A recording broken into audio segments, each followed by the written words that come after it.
Setelah ditumbangkan timnas Indonesia 2-0 pelatih Turkmenistan, mereka bukan lawan yang sepele. Buntut kasus permainan kasar Vietnam ke timnas Indonesia, Erick Thohir, saya sudah kirim surat laporan.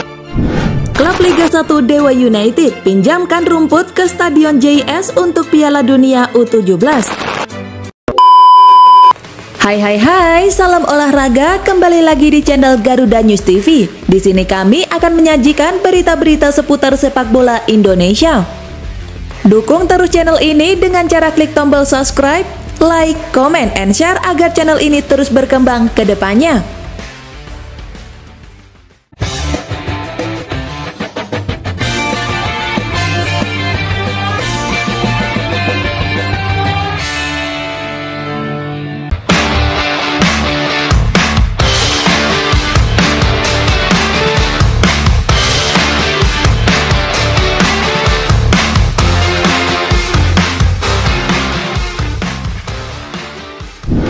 Setelah ditumbangkan timnas Indonesia 2-0 pelatih Turkmenistan, mereka bukan lawan yang sepele.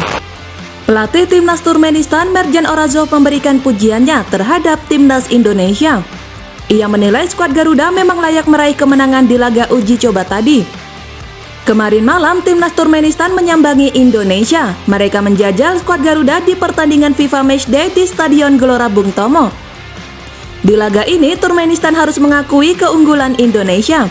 Mereka tumbang dengan skor 2-0 berkat gol Dendi Sulistiawan dan Egy Maulana Fikri. Orazov sendiri mengakui bahwa Indonesia layak menang di laga ini. Seperti yang saya bilang pada sebelum laga, Indonesia adalah tim yang bagus, ujar Orazov dalam konferensi pers sesudah laga.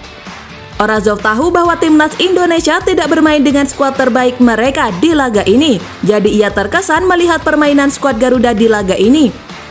Kami bersedia menghadapi mereka karena mereka adalah tim yang bagus, sambung Orazov.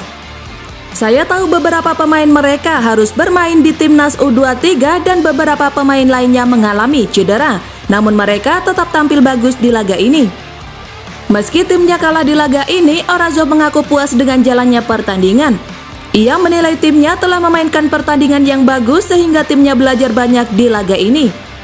Kami telah menganalisa permainan timnas Indonesia dan saya rasa kami menjalani pertandingan yang bagus hari ini, ia menandaskan.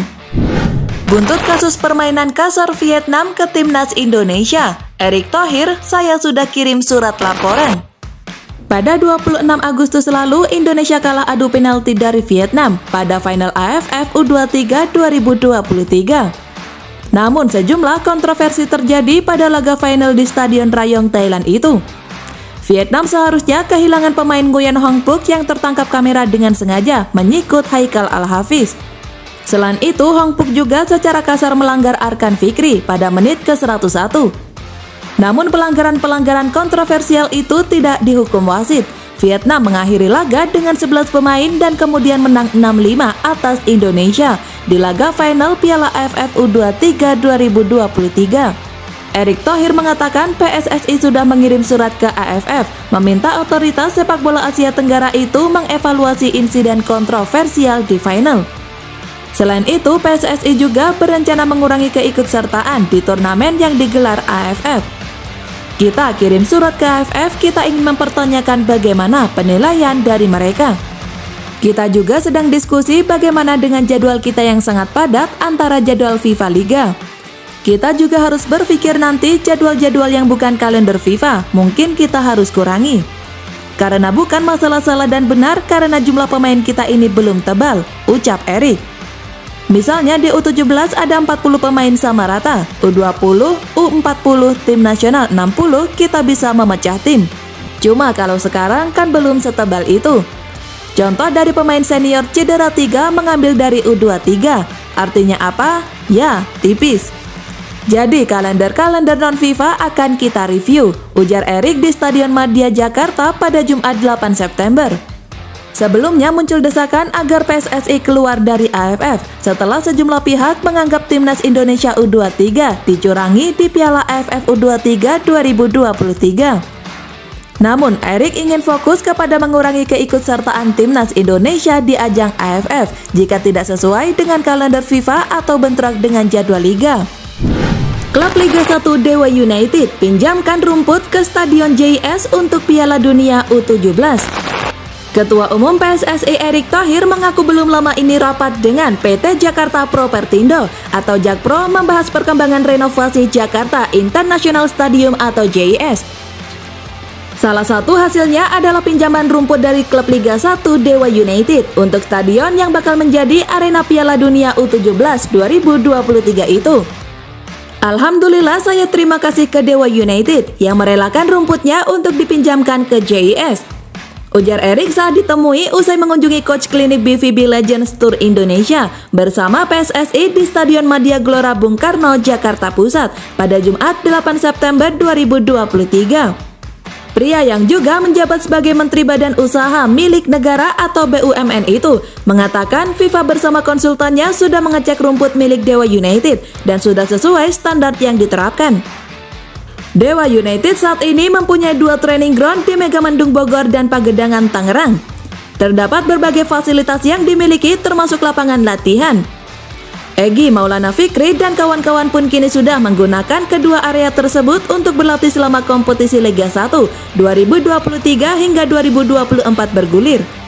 Kalau ternyata rumput ini bisa, masalah rumput di JIS akan terselesaikan. Saya sudah telepon pemiliknya ataupun Dewa United dan dia support merah putih, ungkap Erick.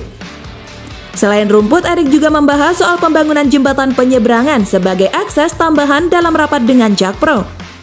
Kemudian ada pula pembahasan mengenai tambahan area parkir di sekitar stadion untuk para penonton yang hendak menyaksikan laga Piala Dunia U17 secara langsung. Saya kemarin bertemu dengan pihak Jakpro, pembangunan jembatan penyeberangan sejak awal haruslah ada. Makanya pemerintah membuat akses jembatan dari JIS ke Ancol, tutur mantan Presiden Inter Milan itu. Pemerintah DKI juga membuat jalan baru di sekitar Danau Cincin tetapi tidak bisa masuk tol. Makanya Jasa Marga dan Kementerian PUPR membuka aksesnya, katanya menambahkan. Renovasi JIS ditargetkan rampung pada awal November 2023. Stadion ini menjadi satu dari 4 arena yang digunakan untuk Piala Dunia U17. Turnamen ini akan berlangsung pada 10 November sampai 2 Desember mendatang. 3 tempat lainnya adalah Stadion Sijalak Harum IV Bandung, Stadion Gelora Bung Tomo Surabaya, dan Stadion Manahan Solo.